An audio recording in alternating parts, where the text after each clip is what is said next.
The title of this book is Witch and Wizard by James Patterson, published by Yin Press.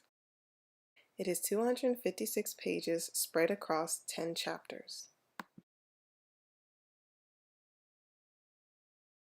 Uh, Fun fact, I actually read the Witch and Wizard novel, and I'm currently on the second book, even though I haven't read it in about 3 years. But at the end of the second book, I saw that it had like a preview of the Witch and Wizard manga, or comic, however you want to say it. When I first discovered this, I felt, giddy because I love mangas and I love the first book. So for the two of them to come together, that was amazing for me. As for the acts, Act 1 ends on page 91, and Act 2 starts on page 92, where Chapter 4 starts. And Act 2 ends on page 177 and starts on 178, where Chapter 8 and Act 3 starts. And then Act 3 ends on page 261. It does have the 1/4, 1/2, 1/4 pacing because at both act changes, something that will affect the story happens.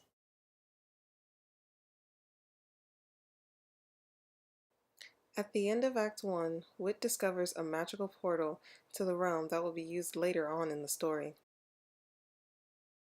At the end of Act 2, Wit and Wisty decide to join Margot in rescuing the children from the nearby jail because they heard their parents might be nearby.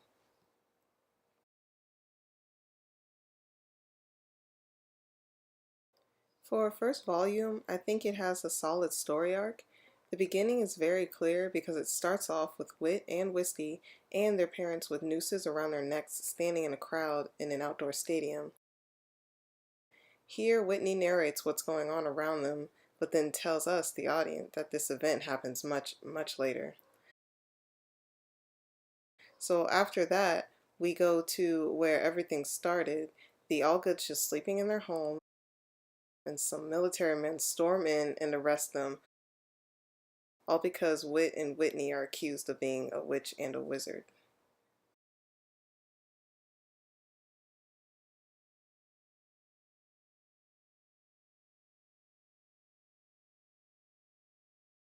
The middle is where Wit's deceased girlfriend, Celia, shows up in the prison they're being held in and rescues them.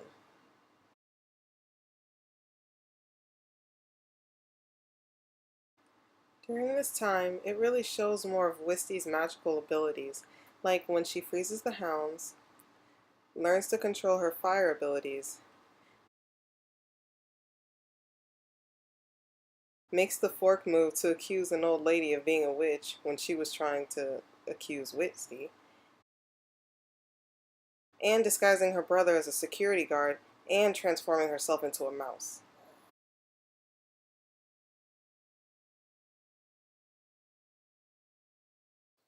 Towards the end, it shows Wit and Wisty chanting some sort of spell to make their house appear. And inside that house are their parents, or holographic images of them. They tell them that they'll do and be great things in the future.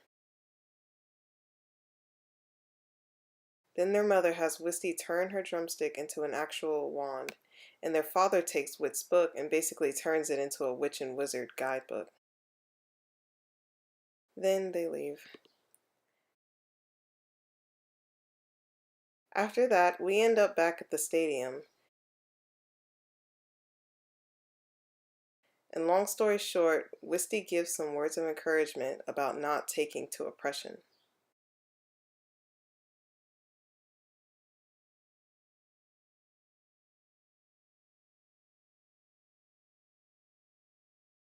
Wisty has a good character arc. Like I said earlier, we can see her powers evolve along the way. She is able to control them more and more when at the beginning she was only doing things when she was angry, upset, or being threatened. With Wit, they didn't have too many times with him showing off his powers. There were a few scenes, like the one where he's in a courtroom and the judge throws the gavel at him and he stops it midair. Him starting the van, I guess, with his electrical powers. and him changing the train track also with his electrical powers, but nothing else really.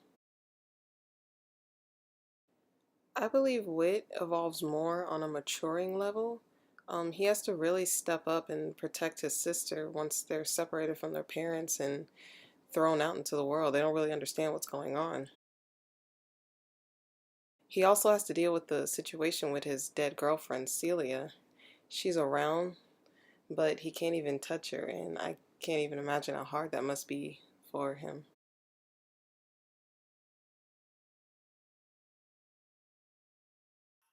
The story has great transitions. There aren't any crazy time skips or flashbacks that would confuse readers.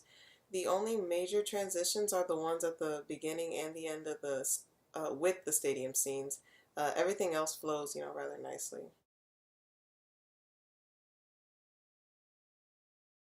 The story does make an effective use of directional flow. I never really found myself trying to find the next panel or speech bubble. The pictures really helped me figure out what was going on and what was going to happen next.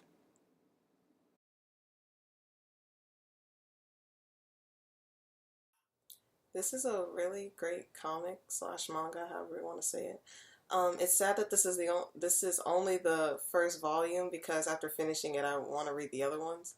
But I really enjoyed this because, like I said, I did read the novel, and that this is based off of, and it's really cool to actually see the characters and the situations that's going on around it, and it makes me feel more connected to them because now I actually have physical pictures of them, like I can see them. So I enjoyed it more.